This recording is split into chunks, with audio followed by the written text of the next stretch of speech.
Hi, today is May 4th. This is a client exclusive material in which I will try to answer the following two questions. How does S&P behave during recessions? And should we wait until things get better, as in sales and earnings to improve, to get back into the stock market? First quarter GDP came in minus 4.8%, which actually means the economy contracted 1.2% a year. 4.8 is an annualized figure, so a quarter of that is 1.2%. So that may not seem like a huge number, but given the fact that we only had a few weeks in the last quarter under the impact of the coronavirus, it is actually quite impressive the amount of damage it has inflicted. And since we are going to be under its thumb for the entire second quarter, it is safe to assume that we will have another quarter with economy contracting.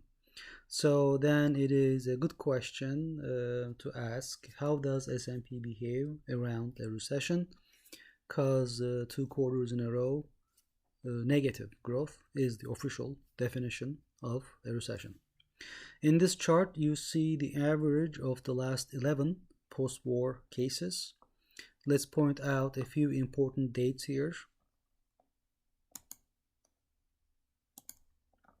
When S&P peaked, when recessions start, and when they end. You can tell that on average, recessions last about 10 months, and the recovery starts 4 months, 10 minus 6, 4 months before recessions end. Stocks peak 7 months, this is our timeline here, before the start date, which shows us that we should be careful around all-time highs. And most importantly, the initial recovery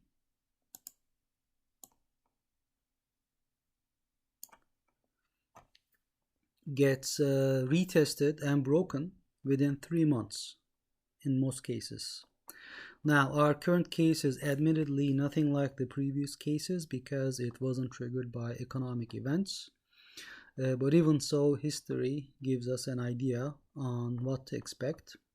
In short, we may retest March lows, and stocks may resume their uptrend approximately 4 months before the end of a recession, which in our current case, approximately, I should be careful giving dates, but approximately around June. Let me clear this. Let's go to our second chart.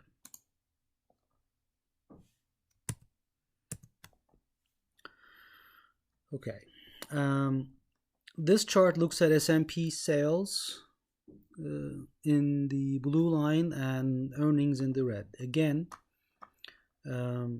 here's our timeline.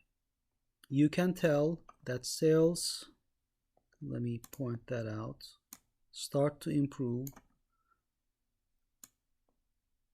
9 months after a recession and earnings 6 months.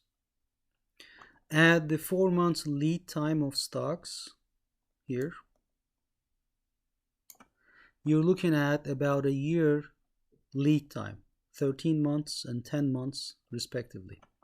So if we wait until things to improve in sales and earnings, we risk lagging stocks by almost a year, by which time most likely the entire recovery will be materialized. So no, in short, we can't wait for sales and earnings to improve to get back into the stock market. I hope you found this screencast informative and useful. If you have any questions, please let me know. Thank you.